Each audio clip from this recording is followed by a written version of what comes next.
Saya percaya bahwa kita sudah menyelesaikan tanggung jawab kita sebagai seorang warga negara memilih pemimpin-pemimpin yang akan menjadi wakil kita di pemerintahan dan pemerintah untuk 5 tahun ke depan. Tetapi saya menerima ada beberapa masukan dari teman-teman, termasuk dari teman-teman yang ada di luar negeri, dan mereka terus mengingatkan bahwa kita harus terus berdoa untuk kondisi bangsa dan negara kita sampai pada pelantikan presiden atau pemerintahan yang baru.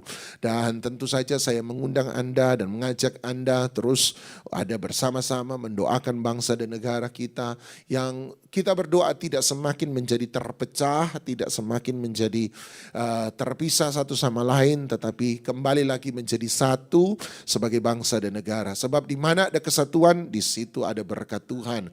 Mazmur 133 berkata, berbahagialah mereka yang bersaudara, duduk rukun bersama-sama as a family, sebagai satu keluarga. Sebab kesanalah Tuhan memerintahkan kehidupan untuk selama-lamanya. Jadi mari terus menjadi bagian, terus mendoakan, rekan-rekan pendoa, saya percaya terus mendoakan, menjaga sampai penghitungan selesai. Nah, hari ini saya mengajak Anda untuk melihat Ibrani pasal yang ke-11. Ibrani pasal 11, hari ini saya mengajak kita untuk melihat 3 ayat yang pertama dari Ibrani pasal 11. Dan tentu saja Ibrani 11 adalah pasal mengenai iman. Ibrani 11 ayat 1 sampai ayat yang ketiga. Ibrani 11 ayat 1. Iman adalah dasar dari segala sesuatu yang kita harapkan dan bukti dari segala sesuatu yang tidak kita lihat. Ayat 2. Sebab oleh imanlah telah diberikan kesaksian kepada nenek moyang kita. Ayat 3. Dan karena iman kita mengerti bahwa alam semesta telah dijadikan oleh firman Allah, sehingga apa yang kita lihat telah terjadi dari apa yang tidak dapat kita lihat. Nah, hari ini secara sederhana saya mau bicara tentang 3 fungsi dari iman. 3 fungsi dari iman. Di sana ada 3 ayat, dibagi menjadi 3 ayat, dan tiap ayat menurut saya mengajarkan kepada kita fungsi dari iman. Nah, nomor satu, mari kita lihat secara cepat apa fungsi dari iman. Nomor 1, dia berkata iman adalah dasar dari segala sesuatu yang kita harapkan dan bukti dari segala sesuatu yang tidak kita lihat. Iman adalah dasar. Nomor 1, iman menjadi fondasi. Nah, saya suka terjemahan New English Translation, NET, New English Translation. New English Translation atau versi NET berkata begini, faith adalah something to make us sure, sesuatu yang membuat kita yakin. Something to convince us, sesuatu yang membuat kita menjadi pasti.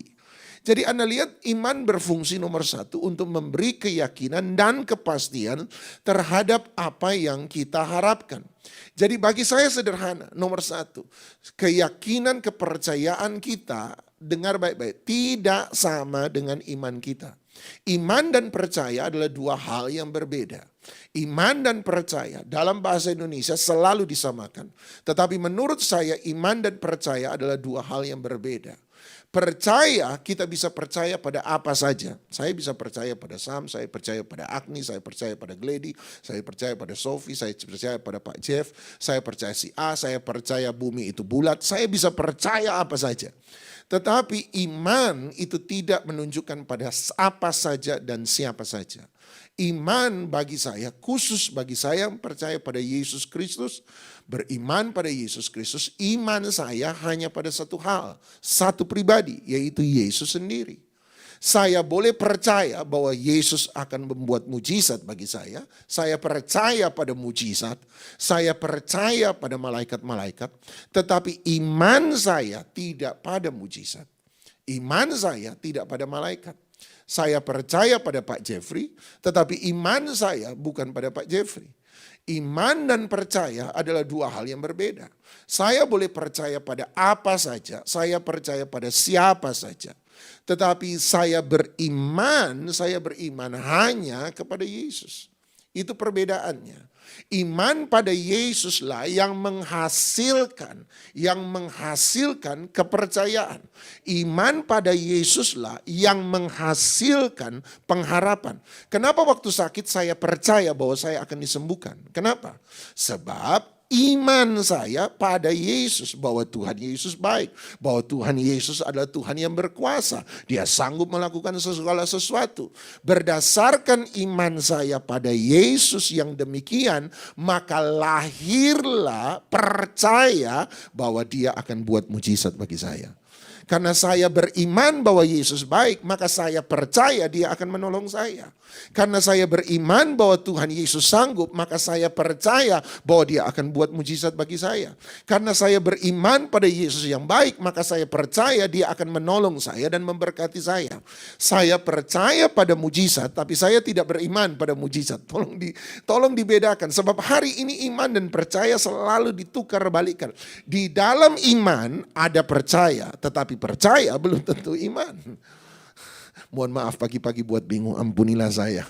Tetapi Anda lihat itu yang terjadi. Seringkali orang memutar balikan, dia berkata iman produce, menghasilkan conviction, keyakinan. Iman menghasilkan produce, make assure, kepastian. Jadi pengharapan kita lahir dari iman kita. Bahasa Indonesia berkata itu sebabnya iman adalah dasar dari segala sesuatu yang kita harapkan. Sebab pengharapan harus lahir dari iman. Itu sesederhana itu. Nah, persoalan ada banyak orang berharap sesuatu dari Tuhan tanpa punya iman kepada Tuhan.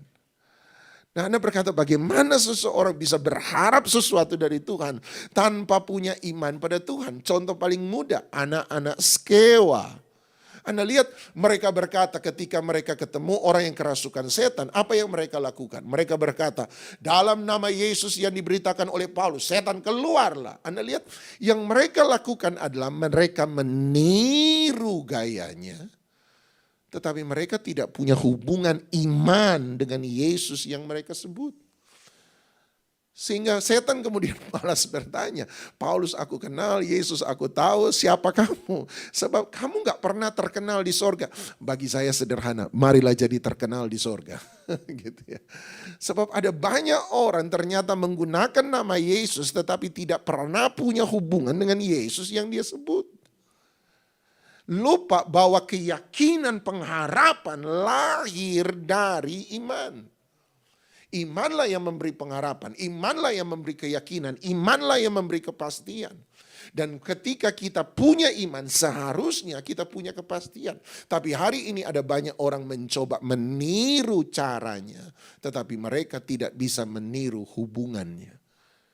Sebab faith, iman selalu bicara tentang relationship, hubungan.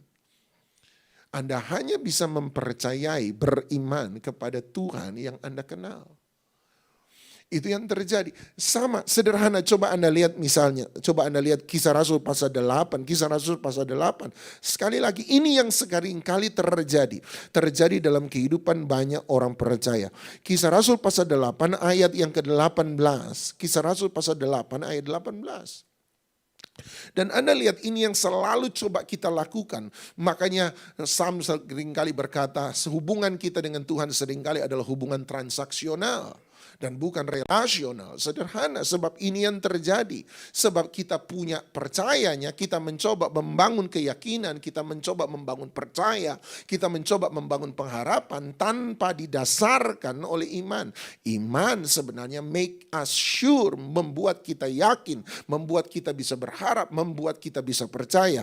Nah, lihat ayat 18. Ketika Simon melihat bahwa pemberian Roh Kudus terjadi oleh karena rasul-rasul itu menumpangkan tangannya, perhatikan, dia menawarkan uang kepada mereka, transaksional.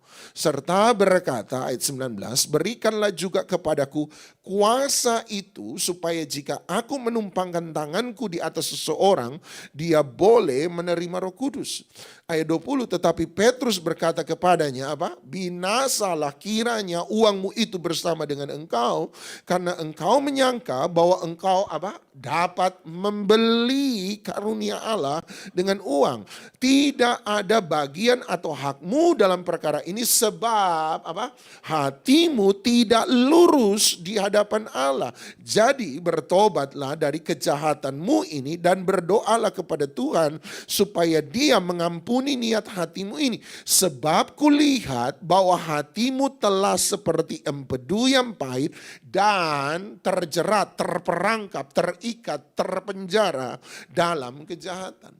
Jadi dia berkata Simon adalah orang yang ada dalam penjara sebuah sistem dunia. Sebab dia terlalu banyak berbuat bisnis dan untuk mendapatkan sesuatu dalam bisnis adalah caranya apa? Beri uang. Orang Indonesia selalu punya otak, selalu mau cari cara supaya bisa keluar dari masalah. Teman saya baru dari Jepang, dia cerita bagaimana satu kali dia datang ke restoran yang begitu panjang antriannya. Dan dia berkata harus antri 2 jam. Dan waktu dia antri dia lihat ada orang masuk keluar. Kenapa mereka masuk? Saya tidak masuk-masuk. Dan kemudian dia mulai tanya pada sebelah. Kamu nomor berapa? Kamu nomor berapa? Dan dia berkata, bagaimana caranya supaya masuk lebih cepat? Otak orang Indonesia seringkali cari uang, cari gampang. Oke, sogok sana, sogok sini supaya lebih cepat. Dan Simon mengalami hal yang sama. Dan dia berkata, karena caranya dalam berbisnis selalu mengandalkan uang. Tiba-tiba ketika dia melakukan perkara rohani, dia melakukan hal yang sama. Bagaimana caranya supaya aku bisa mendapatkan kuasa? I give you money, aku memberi engkau uang. Berarti dia mencoba untuk melakukan sesuatu yang rohani. Melakukan sesuatu yang luar biasa mulianya. Tetapi dengan cara yang salah. Apa itu? Mengimani, maafkan kalau saya pakai kata ini. Mengimani bukan Tuhan. Tetapi imannya ada pada uang. Oh pantas Tuhan Yesus bilang saingan Tuhan cuma satu, mamon.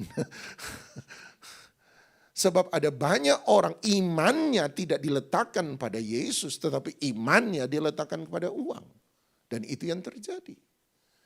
Faith nomor 1, iman memproduksi, memberikan kepada kita keyakinan. Memberikan kepada kita kepastian, memberikan kepada kita pengharapan. Jadi nomor 1 ini yang saya percaya. Apa fungsi dari iman? Iman membuat kita yakin, iman membuat kita pasti. Iman membuat kita mampu untuk berharap dengan benar. Nomor 2, lihat ayat 2, Ibrani 11 ayat 2. Ini yang saya suka. Ibrani 11 ayat 2 dia berkata, sebab oleh imanlah telah diberikan. Iman memberi. Nah pertanyaan saya sederhana. Kalau iman memberi berarti tugas kita sesederhana ini. Menerima. Setuju kan? Kalau faith give, iman memberi, maka kita menerima. Sesederhana ini. Berarti iman bukanlah cara kita untuk mengambil sesuatu dari Tuhan. Tetapi iman adalah cara bagi kita untuk menerima sesuatu dari Tuhan. Semoga Anda setuju. Iman sekali lagi bukan cara untuk menerima sesuatu dari Tuhan. Tetapi iman adalah cara untuk untuk mengambil sesuatu dari Tuhan. Tetapi iman adalah cara untuk menerima sesuatu dari Tuhan. Iman bukanlah cara mengambil, tetapi iman adalah cara menerima. Anda bilang bedanya apa? Kalau iman adalah cara untuk mengambil sesuatu dari Tuhan, berarti kapan saya ambil, terserah saya. Karena yang aktif di situ siapa? Saya. Iman kalau cara mengambil, maka cara untuk mengambil itu terserah saya. Waktu untuk mengambil terserah saya. Standar untuk mengambil, ukuran untuk mengambil terserah saya. Jadi iman kalau cara mengambil, maka waktunya terserah saya. Caranya terserah saya. Ukurannya terserah saya. Tetapi kalau iman adalah cara untuk menerima sesuatu dari Tuhan, berarti kapan saya terima, itu terserah siapa.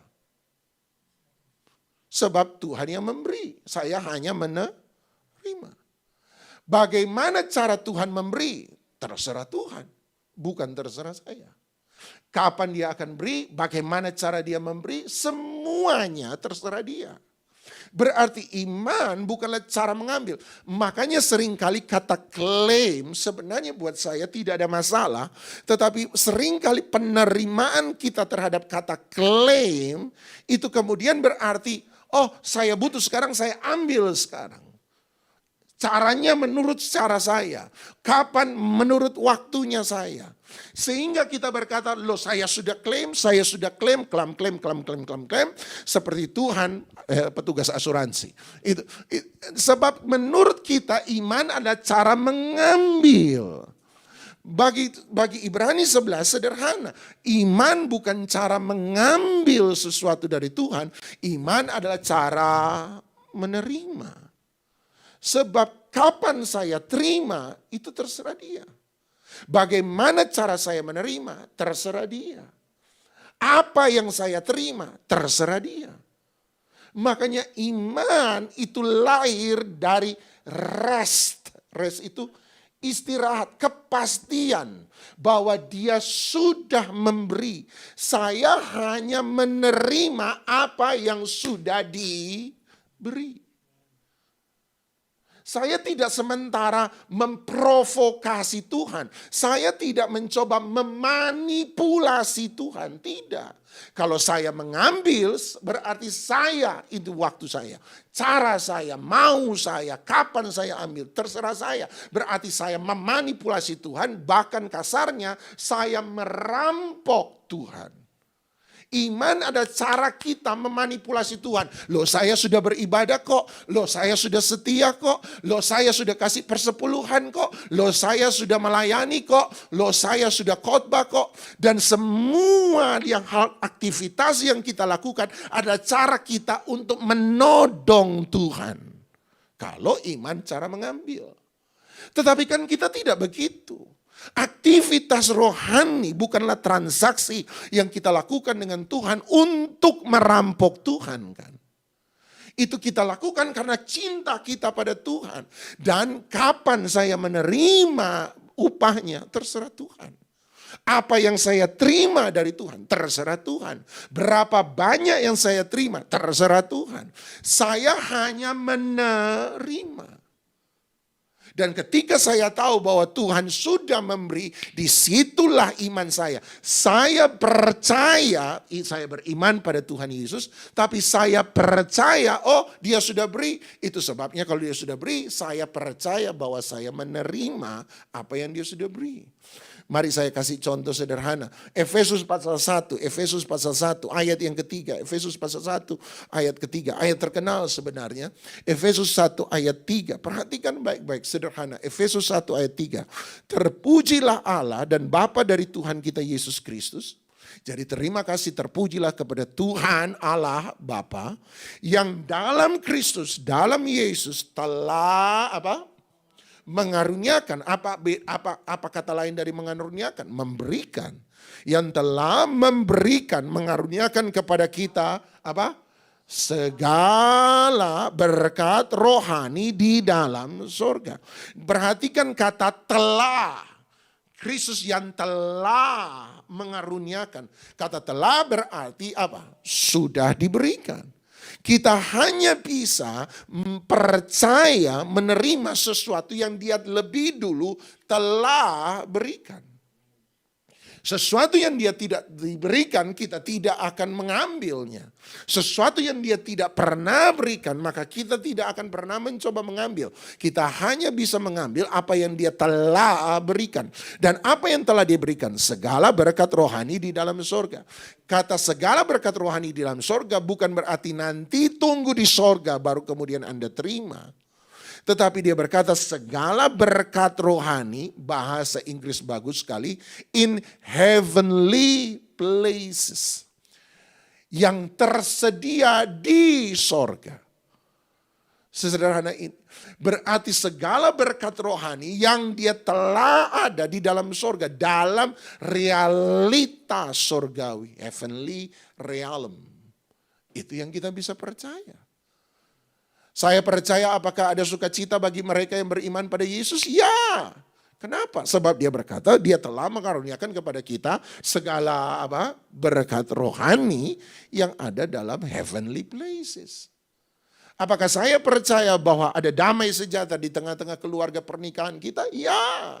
Sebab dia berjanji bahwa ada segala berkat rohani yang ada di dalam heavenly places telah diberikan kepada kita. Dan dari mana saya tahu? Makanya Paulus kemudian mengingatkan kita, lihat ayat 14, lompat ayat 14, Efesus 1 ayat 14, Efesus 1 ayat 14. Dan Roh Kudus itu adalah insurance, jaminan bagi kita sampai kita memperoleh seluruhnya, yaitu penebusan yang menjadikan kita milik Allah untuk memuji kemuliaannya. Dia berkata itu sebabnya dia berikan Roh Kudus. Roh Kudus salah satu fungsinya adalah jaminan. Artinya selama ada Roh Kudus di dalam kita, kita akan menerima apa yang dia janjikan. Apa yang dia sudah berikan. Sesederhana itu. Faith, iman kepada Yesus Kristus itu memberi. Itu yang harus diingat. Sehingga kita menerima. Ketika saya berdoa, terima kasih Tuhan, saya percaya ada mujizat. Saya bukan sementara nodong Tuhan. Tapi saya sementara menerima apa yang dia sudah sediakan bagi saya. Makanya tentang kesembuhan, 1 Petrus pasal 2 ayat terkenal, 1 Petrus 2 ayat 24, 1 Petrus pasal 2 ayat 24. 1 Petrus 2 ayat 24, konteksnya memang tentang keselamatan. Tetapi menarik sekali ini juga bisa dibawa pada kesembuhan. Sebab bagi Yesus keselamatan dan kesembuhan berjalan bersama-sama. 1 Petrus 2 ayat 24, ayat terkenal, dia sendiri telah memikul dosa kita di dalam tubuhnya di kayu salib. Supaya kita yang telah mati terhadap dosa, hidup untuk kebenaran sama-sama. Oleh bilur-bilurnya kamu telah sembuh. Telah berarti dia sudah memberi. Segala sesuatu yang kita butuhkan dalam kehidupan ini untuk menghidupi hidup yang kudus telah disediakan di atas kayu salib. Makanya ketika kita butuh keselamatan, apa yang kita perlu lakukan? Selalu datang kembali ke salib. Sebab di salib ada keselamatan. Ketika kita butuh kesembuhan, apa yang kita perlu lakukan? Kembali lagi ke salib. Sebab di salib ada kesembuhan. Setiap kali kita butuh damai sejahtera, kita butuh penerimaan, kita butuh kasih Tuhan. Apa yang kita lakukan? Kembali ke salib. Sebab salib di sana telah dicurahkan segala sesuatu yang Anda dan saya butuhkan untuk menghidupi sebuah kehidupan yang kudus dan benar di hadapan Tuhan. Makanya kita selalu kembali ke salib, kita selalu kembali ke salib. Yesus tidak perlu mati kali kedua bagi kita. Sebab kematian yang pertama dan satu-satunya sudah cukup bagi Anda dan saya. Yang kita perlu lakukan adalah selalu kembali ke salib. Ketika kita membutuhkan apa yang kita perlukan, lihat kalau dia sudah sediakan di salib, kembali ke salib. Lihat kembali ke salib. Anda butuh kesembuhan, kembali ke salib. Anda butuh penerimaan, Anda kembali ke salib. Anda butuh pemulihan, kembali ke salib. Lihat Kristus yang telah mati bagi kita. Anda butuh kekuatan, kembali ke salib. Anda butuh penghiburan, kembali ke salib. Anda butuh damai sejahtera, kembali ke salib. Sebab di salib dia telah, itu berarti dia telah memberi. Iman kembali lagi menerima apa yang dia beri. Jadi satu sisi seakan-akan saya mengambil tetapi sebenarnya tidak mengambil. Tetapi saya sebenarnya hanya sementara menerima apa yang dia sementara beri. Orang yang beriman terlihat begitu percaya diri. Kenapa? Sebab dia percaya bahwa memang telah. Mari kembali yang ketiga. Ibrani pasal 11. Nomor 1, iman membuat kita yakin. Iman membuat kita percaya. Keyakinan, percaya, pengharapan kita harus didasarkan pada iman. Nomor 2, iman memberi. Itu sebabnya kita menerima. Lewat iman kita menerima apa yang Tuhan sudah beri. Nomor 3, ayat 3 berkata, karena iman kita apa? Mengerti. Iman make sense. Semua yang tadinya tidak bisa dimengerti. Iman membuat kita memahami apa yang tadinya tidak bisa kita mengerti. Ada orang-orang yang ketika melihat kesembuhan terjadi dalam hidupnya, baru kemudian berkata, oh ternyata ada Tuhan. Ya, engkau saya adalah orang yang tidak percaya pada Tuhan. Dia percaya pada perbuatan baik. Selama hidup di dunia, hiduplah yang baik. Motonya yang jelas. Anda mau tahu motonya? Ini yang buat banyak pendeta kalah sama dia. Motonya adalah orang lain boleh buat jahat sama saya, tapi saya tidak boleh buat jahat sama orang lain. Dan dia menghidupi itu. Satu motonya ini saja, buat saya itu sudah buat banyak orang kalah. Orang lain boleh buat jahat sama kita, tapi kita tidak boleh buat jahat sama orang. Buat saya ini sudah luar biasa. Pendeta datang, wah habis sama dia. Apalagi pendeta bawa proposal, oh habis bener-bener. Dia bilang, lu ya kasih makan anak istri minta-minta orang. Saya kasih makan anak istri enggak minta-minta orang. Anak 8, enggak ada yang pun dia minta. Anak 8, dia bilang enggak pernah minta-minta. Orang manusia kalau hidup kerja keras. Pendeta pemalas dia bilang. Habis pendeta bawa proposal, habis sama dia. Habis. Dia susah percaya, apalagi lihat oma saya tidak jadi saksi yang benar. Oma saya Kristen, tapi engkong saya enggak. Tapi tidak jadi saksi yang benar. Waktu itu oma saya masih suka main judi, main patoa. Oh tiap hari minggu pagi ke gereja, sore buka meja. Oh pembantu habis sama oma saya. Kalau pendeta habis sama engkong saya, pembantu habis sama oma saya. Dia marah-marahi tiap hari. Engkong saya susah bertobat. Sebab dia lihat orang sekelilingnya itu tidak menjadi berkat bagi dia. Tidak menjadi berkat. Sampai kapan dia bertobat? Dia lihat mujizat demi mujizat terjadi. Kami 3 bersaudara, kakak saya jatuh dari lantai 3 ke lantai 2, mulutnya sobek, dokter suntik penahan sakit, bius, terus bius, tidak berlaku. Dan terpaksa harus jahit mulut kakak saya. Adik saya waktu masih kecil, usia berapa bulan, keracunan freon di mobil, AC, meninggal, muka biru. Di lorong rumah sakit, dibiarkan oleh dokter di situ, meninggal. Sampai satu kali datang, doakan, doa, dokter datang. Akhirnya bisa nafas kembali. Sudah meninggal, biru. Sayang, usus buntu, pecah 3 hari. Dan dia lihat perubahan hidup mama saya, dia lihat perubahan hidup papa saya, dia lihat mujizat demi mujizat demi mujizat demi mujizat terjadi dalam keluarga kami. Dia lihat itu semua. Dan waktu dia lihat, saya masih ingat usia 9 tahun keluar dari rumah sakit. Saya pernah saksi bahwa pada Anda, undang tamu-tamu gereja untuk ucapan syukur. Dan untuk pertama kali ketika dibilang keluarga yang mengucap syukur, silakan maju ke depan untuk memuji Tuhan. Dan kami sekeluarga maju, tanpa sadar engkong saya ngintil di belakang. Dia berdiri paling belakang dan waktu nyanyi saya masih ingat, kemurahanmu lebih dari hidup. Tiba-tiba semua tepuk tangan sebab ternyata engkong saya paling belakang. Angkat tangan memuji Tuhan for the first time. Untuk pertama kali dalam hidupnya. Dia memuji Tuhan. Satu kali dia dapat penyakit dan waktu dia sakit di rumah sakit ternyata dia sempat meninggal. Om saya suhu di kelenteng. Dia bersaksi satu kali dia tidak tega sebab sudah turun terus, heart rate detak jantung sudah turun. Om saya keluar dan dia suhu di kelenteng, dia berkata saya panggil dewa-dewa saya dari yang paling kecil sampai besar. Dia bilang yang paling kecil sampai besar, dewa utamanya datang. Dan dia bilang saya lihat mereka semua hadir di hadapan saya. Saya minta tolong pada mereka. Dan dia berkata tidak ada satupun bisa menolong papa saya. Om saya bilang, dia panggil, dia injak kaki tanah 3 kali, datang.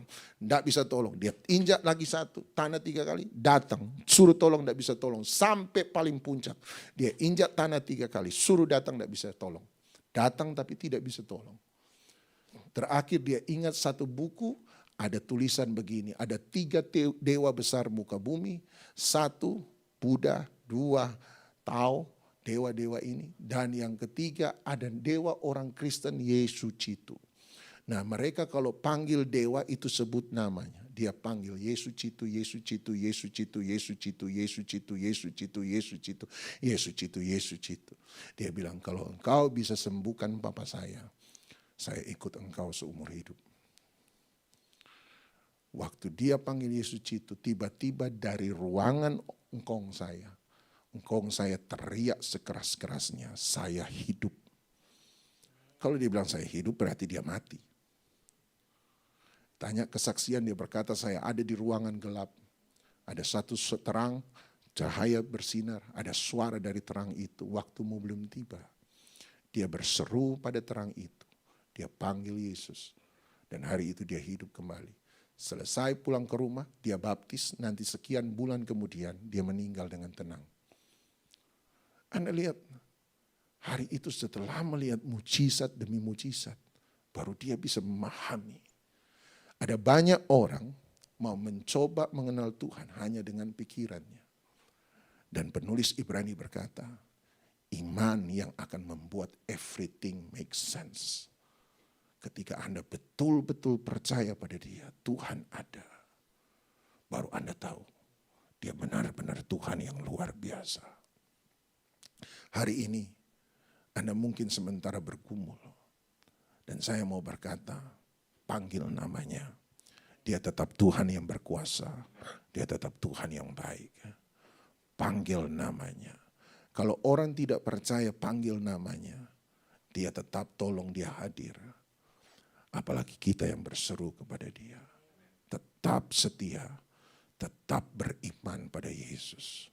Panggil namanya. Dan Anda akan melihat kebaikan demi kebaikan Tuhan terjadi dalam hidup Anda dan saya.